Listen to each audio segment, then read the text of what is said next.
Mr. Speaker, in the 1970s, during Britain's energy crisis, there was a saying, government treats taxpayers like a lemon. Every time they need more money, they just squeeze harder. And that's exactly how Canadians feel today every time they pull up to the gas pump. A mom driving her kids to hockey in Cloverdale, a tradesman in Langley filling up his truck before work, a senior cutting back on groceries instead because of the gas prices. They all watch the numbers spin higher and higher while government quietly takes a bigger cut every second that dial moves. But if government revenue rises every time gas prices rise, what incentives do Liberals actually have to bring that cost down? That's the uncomfortable truth at the centre of this debate.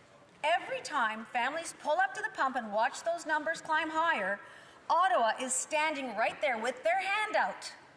There's the GST, the industrial carbon tax, the clean fuel standard, all stacked one on top of the other on every litre we buy. So, as they stand and watch those numbers click frighteningly higher, government revenues rise automatically. After months of soaring prices and dogged pressure by the Conservatives, the Liberals finally arrived with a tiny temporary tax break.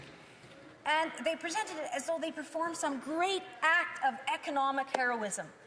In reality, their plan delivers barely 1/3 of the relief for barely 1/3 of the year, compared to what Conservatives had proposed.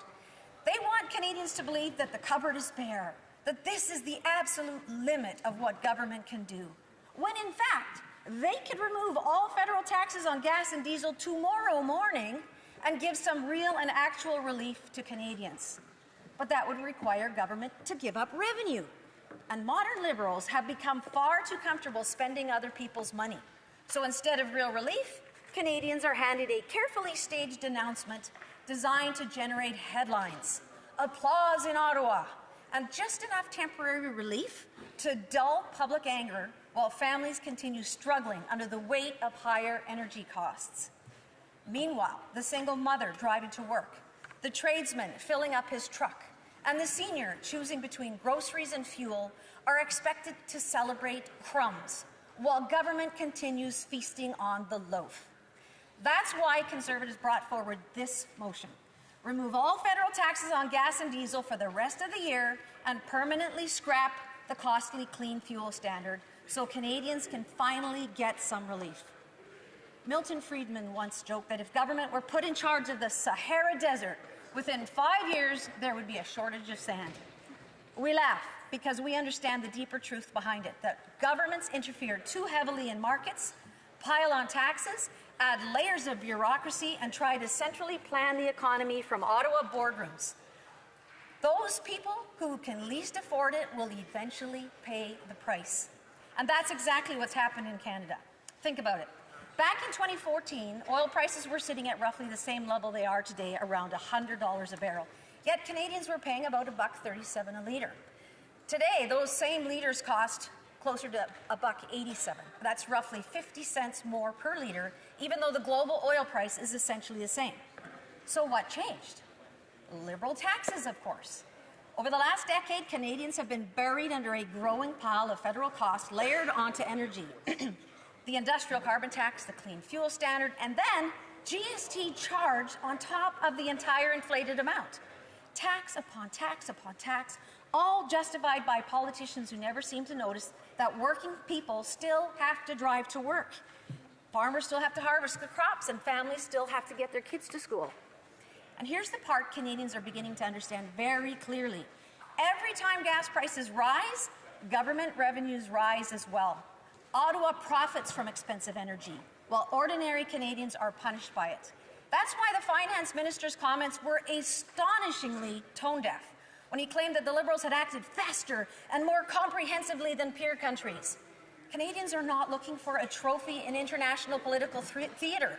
They are looking at their bank accounts. They're looking at grocery bills. They are looking at the cost of filling up the family vehicle and wondering how much further they can stretch a paycheck that already feels exhausted before it even arrives. Meanwhile, countries around the world cut fuel taxes to help their citizens weather rising costs.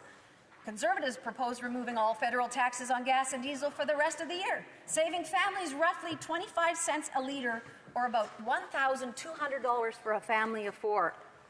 The Liberals' response was to offer barely one-third of the relief for barely one-third of the year, and then presented as though they had moved mountains on behalf of struggling Canadians. Margaret Thatcher understood something modern Liberals never seem to grasp. When governments make energy expensive, they make everything expensive. Energy is not a luxury item. Energy moves food across the country. Energy powers tractors, delivery trucks, ambulances, factories, school buses, and construction equipment. When energy costs rise, the cost of absolutely everything rises with it. And Canadians are already at the breaking point. Nearly 3/4 of Canadians say rising food and gas prices are straining their finances. More than 4 in 10 Canadians are less than $200 away from being able to pay their bills.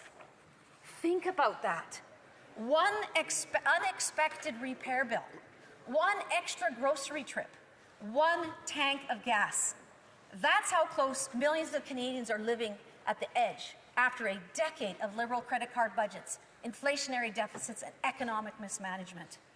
And while ordinary Canadians cut back, governments keep spending like there's no tomorrow. The trucker delivering groceries pays more for fuel. The farmer harvesting crops pays more for fuel. The manufacturer shipping goods pays more for fuel. And every added cost lands on the kitchen table of an ordinary Canadian family. That is the real-world consequence of expensive energy. This isn't a theoretical economics discussion over catered lunches in Ottawa. These are real families making painful decisions every single day. The government acts as though lowering fuel taxes would somehow break the economy. But when Conservatives call for these tax breaks, we're not proposing another complicated subsidy program with more paperwork, more bureaucracy, and more consultants billing taxpayers by the hour. We're simply saying, stop taking so much money from Canadians in the first place. Let Canadians keep more of what they earn. That is the simplest form of relief possible. Government's job is not to stand at the gas pump with its hand out every time Canadians try to get to work. The Parliamentary Budget Officer says the Liberal temporary plan would only save the average household about $124 total.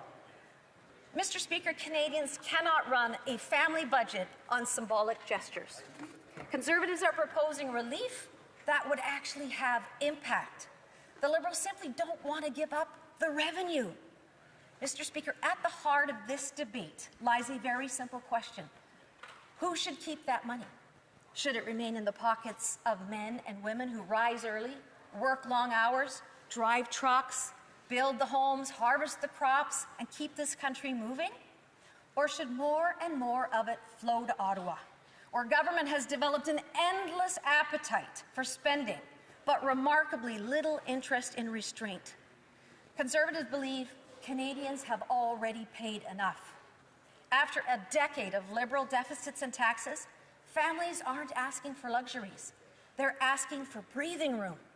They want to drive to work without feeling punished every time they fill their tank. They want to walk through the grocery store without calculating which necessities must be left at the checkout counter. And yet, whenever Canadians raise these concerns, they're told by the Liberals that they've already acted, that the economy is doing great, one of the best in the G7. Somehow, the answer to rising costs is always more bureaucracy, more intervention, more taxes collected from people already struggling to stay afloat. Mr. Speaker, this House has a choice to make. We can continue down the Liberal path where expensive energy is treated as a political virtue, where taxes quietly rise every time families fill their tanks, and where government grows larger while ordinary Canadians grow poorer. Or we can return to the simple principle that built strong economies in the first place, that working people are better stewards of their own money than government ever will be. Thank you.